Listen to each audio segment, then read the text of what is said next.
26,000 feet over the roar, the air inside a B-17's ball turret was 40 degrees below zero, and Staff Sergeant Thomas Halloran could no longer feel his left hand. He knew it was still attached only because he could see it, wrapped white-knuckled around the turret's control handle, dark with blood that had frozen halfway down his sleeve. It was the 9th of October, 1943. 20 minutes earlier, a 20mm cannon shell had opened his thigh to the bone. He had not moved from the turret since. Fighters were still coming. He counted the tracers, not the pain, and fired again.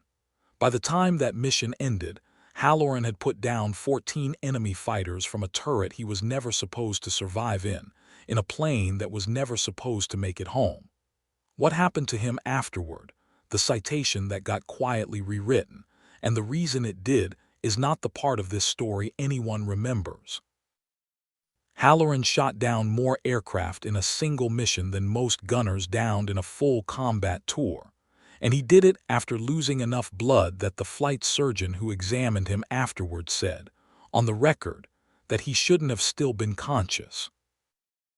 To understand how a ball turret gunner from a machine shop in Erie, Pennsylvania, ended up rewriting the tactics of an entire bomb group from inside a 4-foot glass sphere, you have to go back to a mission 6 months earlier, the one that convinced the 8th Air Force it had a serious problem, and convinced almost nobody in a position to fix it.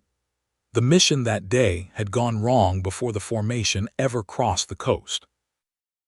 Weather reconnaissance had misjudged the cloud cover over the primary target, forcing a late diversion to a secondary objective that German controllers, listening on captured frequencies, had time to anticipate.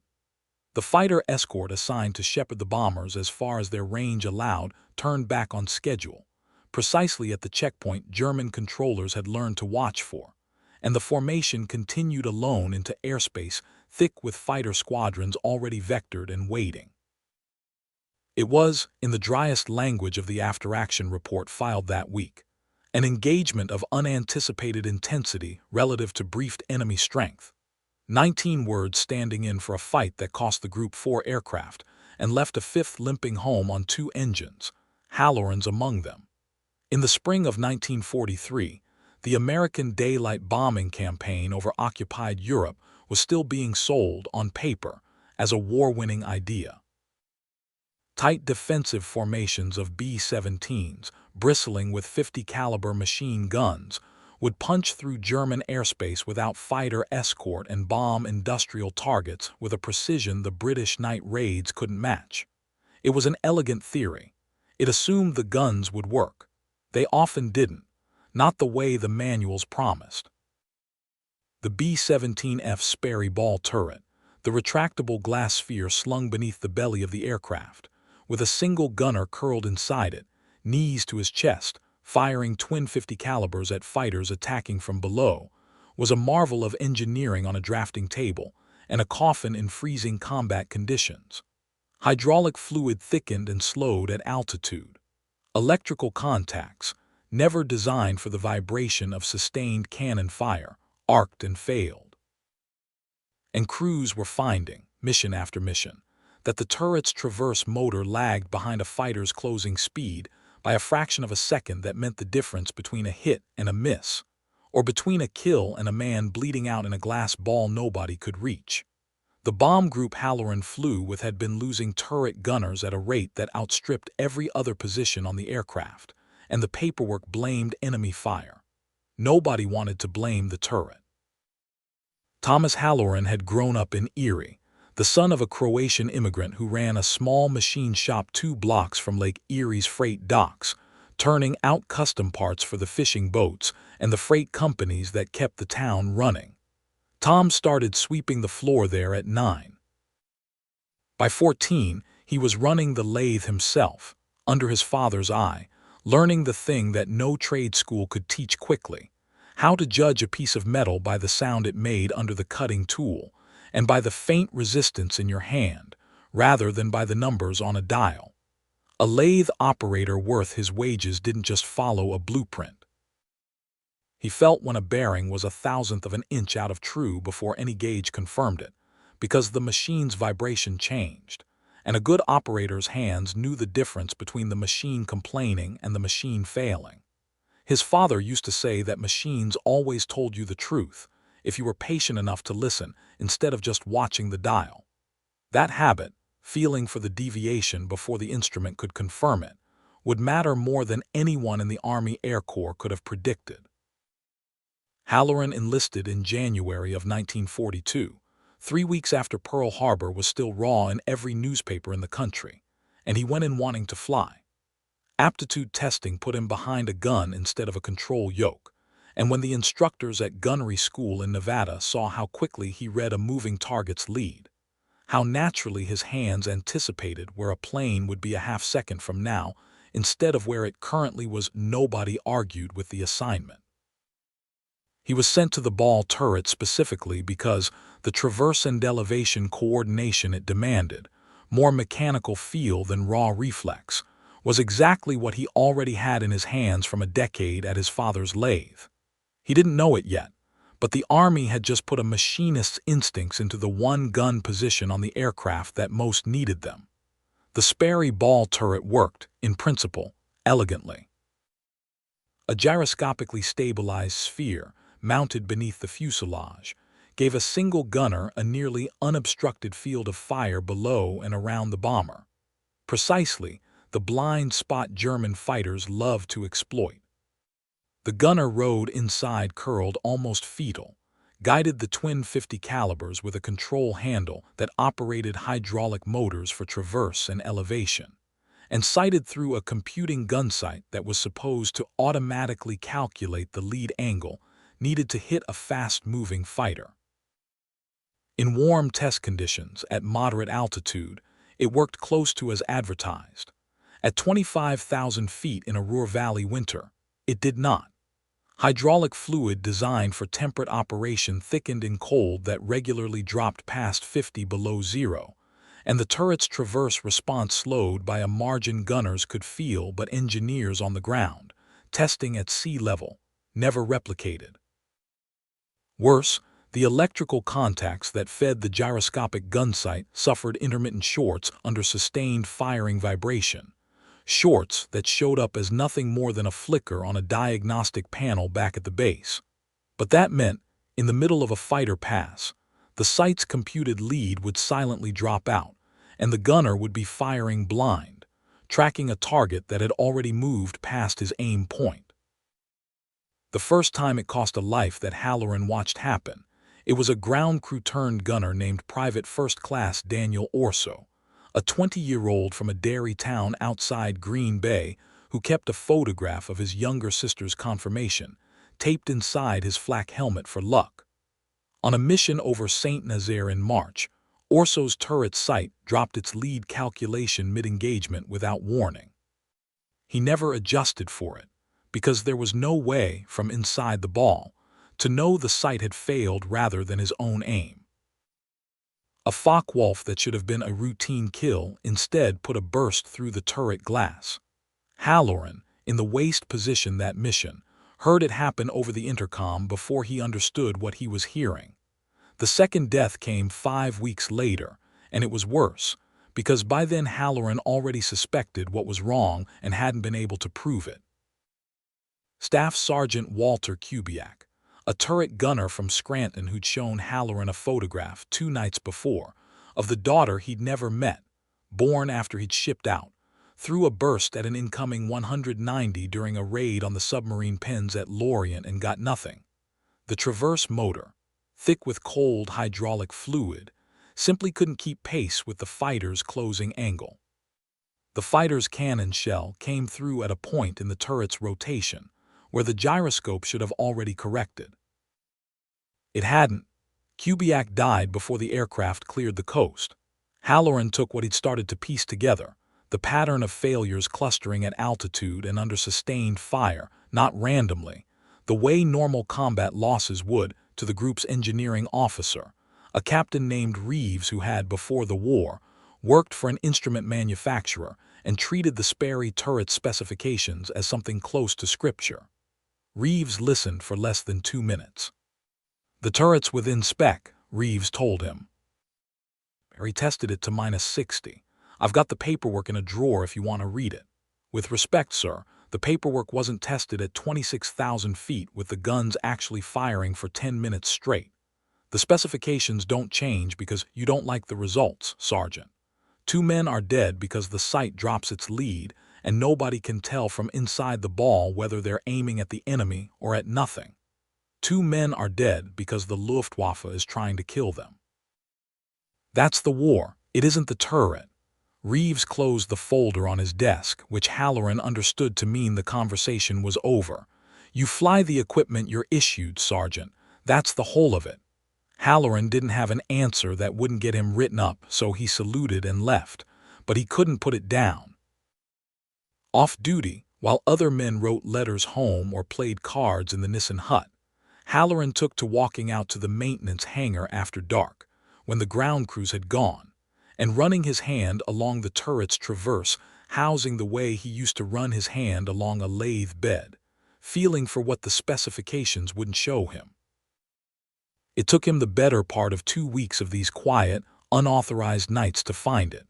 A contact point in the gyro feed circuit that, under sustained vibration, worked itself a fraction loose, just enough to open an intermittent short.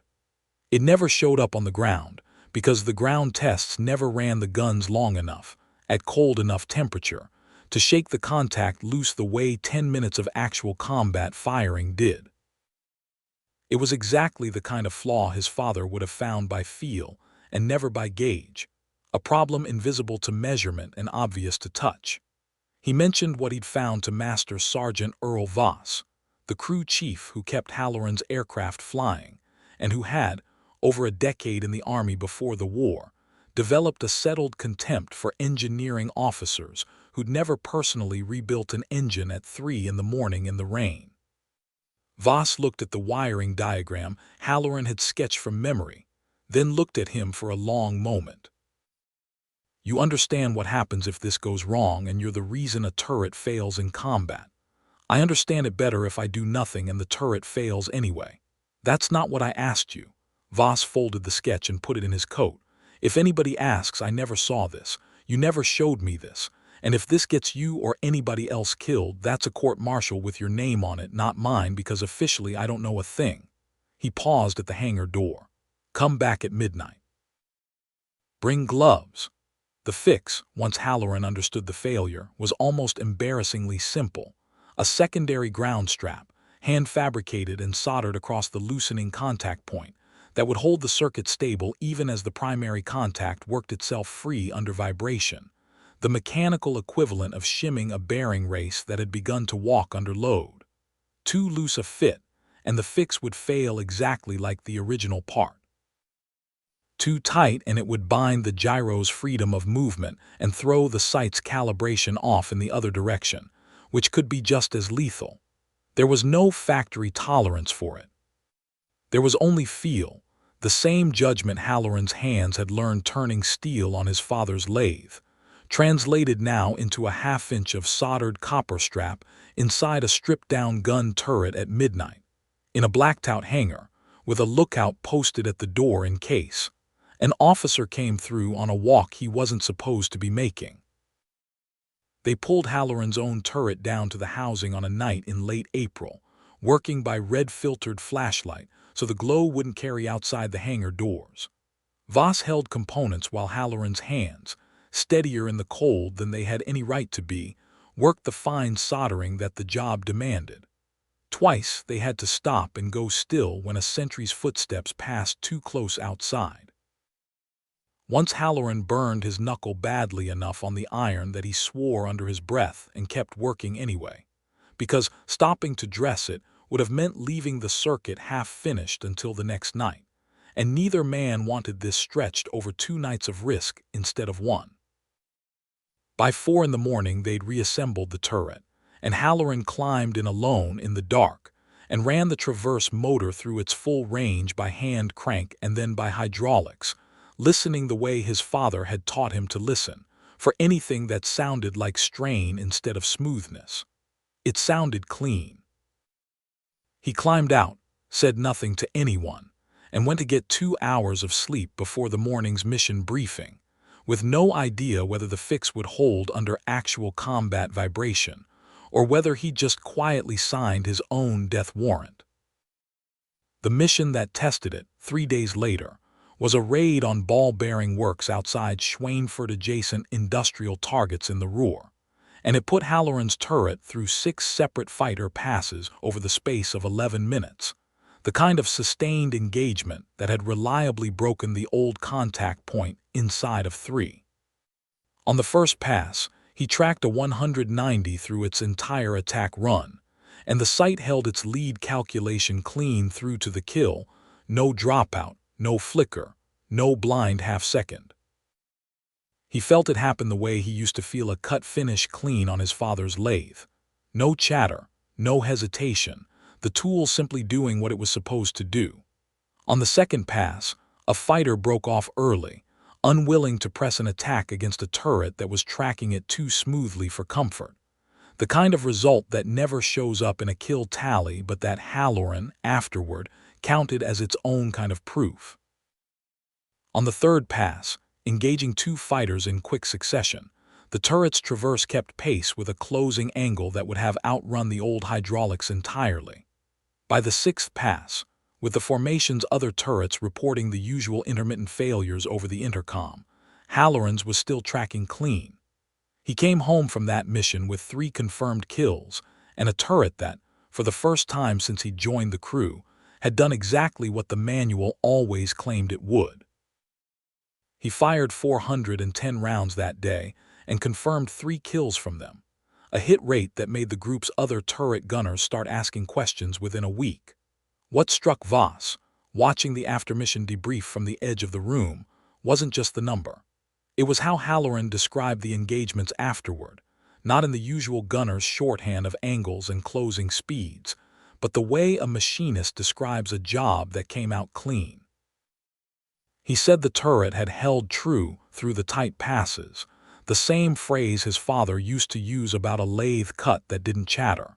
He said he could feel, through the grip, the exact moment the gyro locked onto a lead solution and stayed there instead of hunting. Voss, who had spent 2 decades around engines and instruments and men who talked about both, recognized the language of someone who trusted his hands over his instruments, and understood for the first time just how much of the fix's success depended on a gunner who already knew how to listen to a machine rather than merely operate one.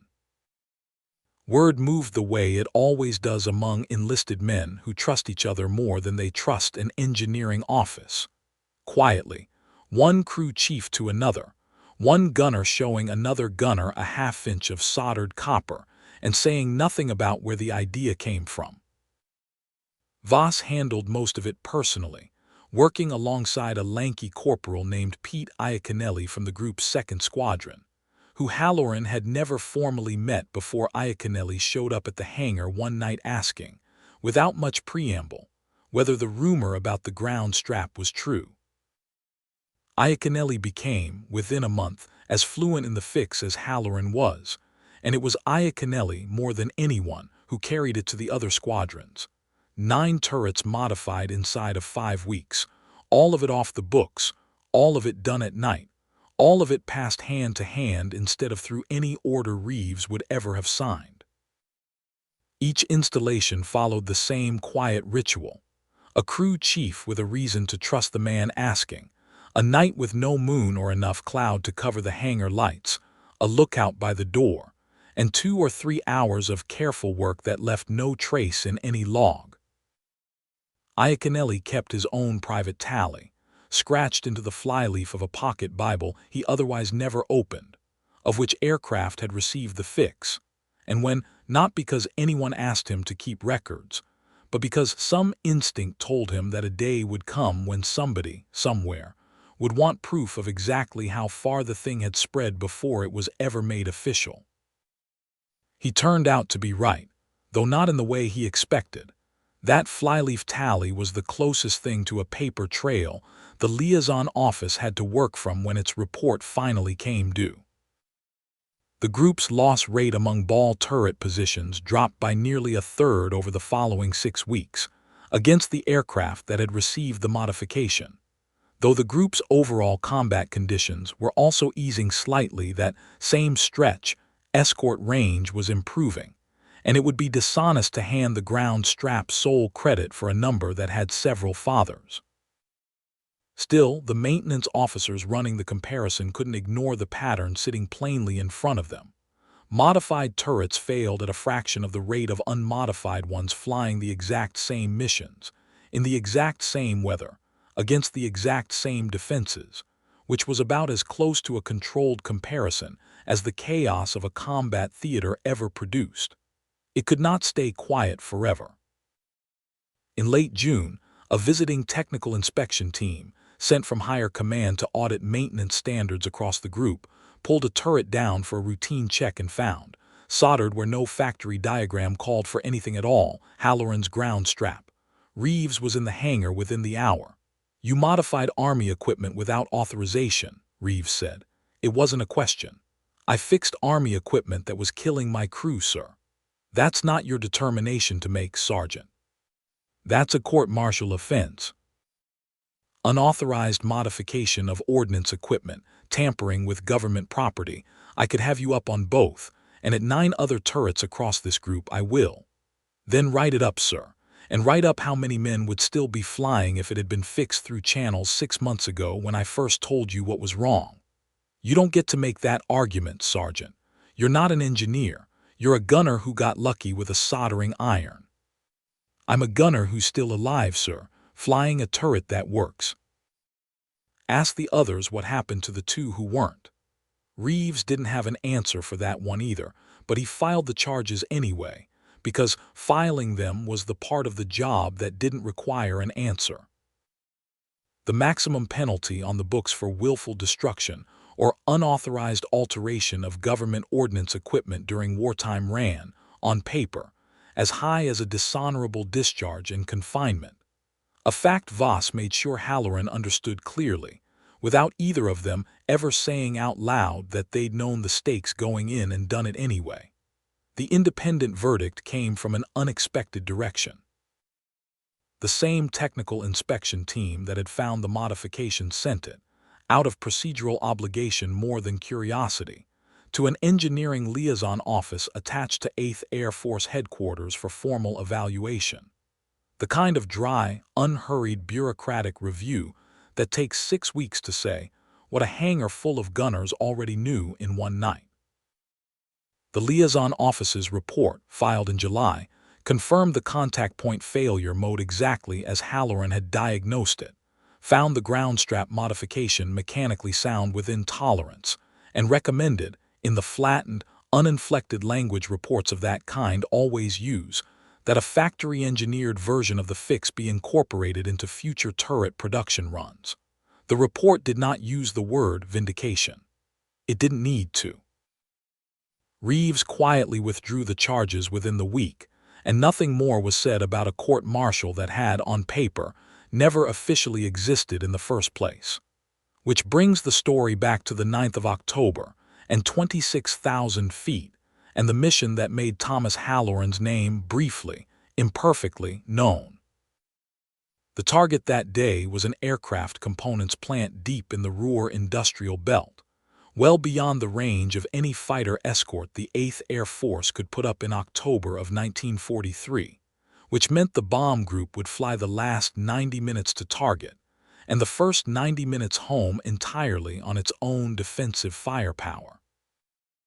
The Luftwaffe understood the gap in escort coverage as well as American planners did, and it met the formation with a concentration of fighters that the group's after-action report would later describe, in the flat language of such reports, as the heaviest single-mission opposition the group had yet encountered.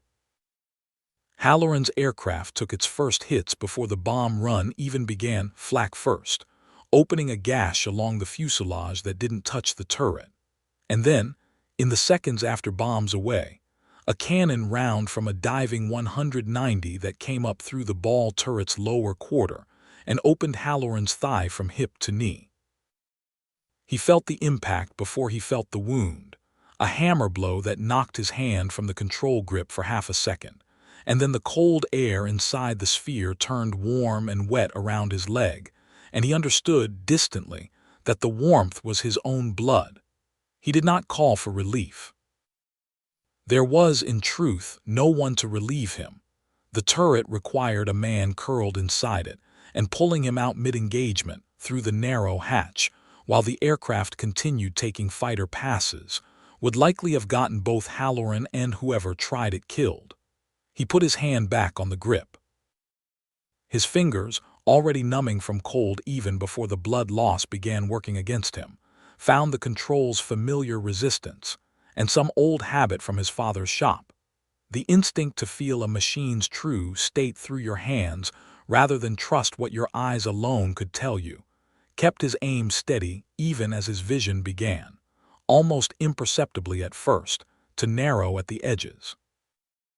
The interphone carried fragments of the rest of the crew's fight around him, the tail gunner calling out a pair of fighters forming up for a coordinated pass, the co-pilot's flat voice reporting the number 3 engine losing oil pressure, the navigator giving headings in a tone that had gone carefully, deliberately calm the way men's voices do, when calm is the only thing left they can control.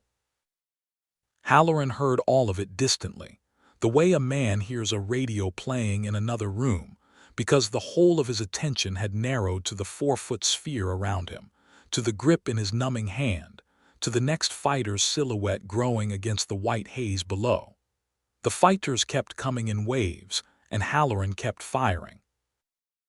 A pass from the rear quarter, and the turret's traverse smooth, unhesitating, exactly as it had been every mission since April, swung to meet it and put a burst through the fighter's engine before it could close to firing range.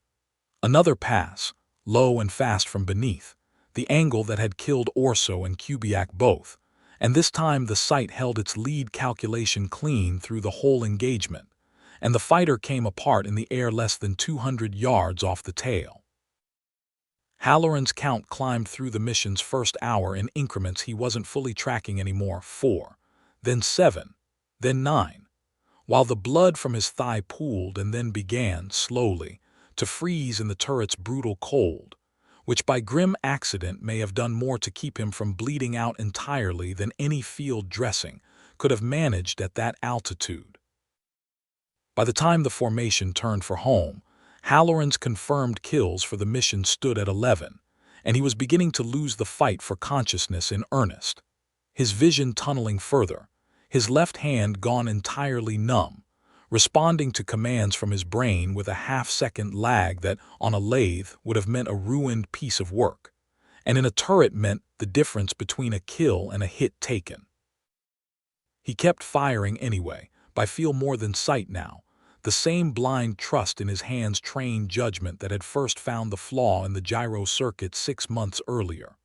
The cold that had been an enemy for the entire mission became, in those final minutes, something closer to an ally. Later, the flight surgeon would explain it to him plainly. The same brutal temperature that had numbed his hand to uselessness had also slowed the bleeding from his thigh, the blood thickening and crusting at the wound's edge instead of pumping freely the way it would have at a survivable altitude. It was not mercy. It was physics, indifferent to the man it happened to help, but it bought him the minutes he needed. 3 more fighters went down in the mission's final passes, the last one close enough that Halloran, dimly, registered the concussion of its explosion through the turret glass before he registered anything else. 14, when the formation's gunners compared notes after landing, though combat claims from a chaotic engagement of that scale were always treated with some caution, and the group's official credited total for Halloran that day was set slightly lower after cross-referencing other gun cameras. A detail the citation would handle quietly, the way such details usually were. The aircraft that brought him home was flying on 2 engines, its hydraulics failing, its fuselage holed in more places than the ground crew would bother counting before simply patching the worst of them and moving to the next damaged bomber in line. Halloran had to be lifted out of the turret by 2 men, because by the time the wheels touched down at the home field, he had lost consciousness and could no longer climb out under his own power. The flight surgeon who treated him that afternoon would say, in a note appended to his medical record, that Sergeant Halloran had continued functioning at a level of coordinated fine motor control for roughly 40 minutes past the point at which blood loss of that volume would ordinarily have caused a man to black out. A note that reads, in hindsight, like an unintentional tribute to a decade spent learning to work with numbed, cold hands at his father's lathe, where a man who couldn't function past discomfort simply didn't finish the job. Halloran spent 6 weeks in hospital and did not fly combat again. The leg healed with a permanent limp and a loss of full flexion in the knee that no amount of therapy would fully restore. He would carry that limp, without much comment about it, for the rest of his life. Voss visited him twice during the hospital stay, and neither man said much about the hanger or the ground strap or the charges that had briefly hung over both of them. They talked instead about the weather back home, and whether the lake would freeze early that winter, the way men who have already said the important things to each other in a different language tend to talk about nothing much at all. The recognition process that followed his hospitalization moved the way such processes moved. The recommendation that went up from his group commander described, in full, both the mission of October 9th and the modification that had, by then, been formally adopted across the group. A recommendation Reeves, notably, did not stand in the way of whatever his private feelings about the manner in which the fix had first reached him. By the time the citation was finalized several administrative layers up, the unauthorized modification detail had been quietly trimmed from the language, the way institutions tend to prefer stories in which their equipment simply worked, rather than stories in which their equipment had to be secretly fixed by a sergeant risking a court-martial to do it. The award Halloran ultimately received, several months later, credited his conduct under fire in full. It said almost nothing about the 2 nights in a blacked-out hangar that made that conduct survivable in the first place. The ground strap itself outlived the argument over who deserved credit for it. Within a year, the modification, re-engineered slightly by Sperry's own technicians, once the liaison office's report reached the manufacturer, but functionally identical to the version Halloran and Voss had first soldered together by red-filtered flashlight, was incorporated into standard turret maintenance procedure across multiple bomb groups, listed in maintenance bulletins under a technical designation that carried no gunner's name at all. The full arc runs from a machine shop in Erie in the 1930s, through gunnery school in 1942, through 2 named deaths in the spring of 1943 that a captain's paperwork wouldn't acknowledge, through a fix built at midnight under threat of court-martial, to a single mission in October when that fix held through 14 fighter passes on a leg that was bleeding out the entire time. Other factors mattered too, improving fighter escort ranges later that winter, refinements to formation tactics that had nothing to do with any one turret, and it would overstate the case to credit one soldered strap of copper with the group's improving survival numbers alone. The best available estimate, reconstructed from the group's own after-action and maintenance records, is that the modification meaningfully reduced ball turret casualties across roughly 40 aircraft over the following year, though the surviving paperwork is incomplete enough, and combat causation tangled enough, that any precise figure should be treated as an informed approximation rather than a hard count. These numbers are, by nature, difficult to verify with precision. Combat loss records from 1943 rarely isolate turret failure from enemy action as a distinct cause. Gun camera confirmation of aerial kills was itself an imprecise science, and the men who could have supplied the missing context, Reeves, Voss, Iaconelli, the ground crews who worked those quiet nights, are by now nearly all gone, along with whatever details they never wrote down. What survives is the shape of the pattern, not a clean audit of it. What the record does show clearly is a pattern that repeated in different forms across the whole air war. Institutions slow to admit a flaw in their own equipment, and enlisted men close enough to that equipment to fix it anyway, on their own authority, at their own risk, long before anyone above them was prepared to sign off on the idea. It happened with the turret's ground strap. It happened in other bomb groups, with field modifications to waist gun mounts, to oxygen regulators, to the armor plating crews welded onto their own aircraft without a requisition form in sight. The war's official history credits engineers and generals. Its unofficial history, kept in the memories of men like Voss and Iaconelli far longer than in any archive, belongs at least as much to sergeants and corporals who fixed what they were told not to touch. Thomas Halloran went home to Erie in 1945, took his father's machine shop over when the older man's hands finally gave out for good, and ran it quietly for another 3 decades, turning parts for the same fishing boats and freight companies he'd grown up around, never speaking much about the war unless someone else brought it up first. Voss retired to a small town in Ohio and kept in touch by letter for years, mostly about nothing: engines, weather, grandchildren. Iaconelli became a machinist himself, oddly enough, in a plant outside Pittsburgh, and told the story of the ground strap to his own sons only once, near the end of his life, and asked them afterward not to make more of it than it was. He died in 1988, and the notice in the local paper mentioned the Medal of Honor in 1 sentence and the machine shop in 3. What mattered in the end wasn't the medal. It was that a man who'd spent his boyhood learning to trust his own hands over an instrument panel used that same trust, at 26,000 feet, to keep himself and 6 other men alive.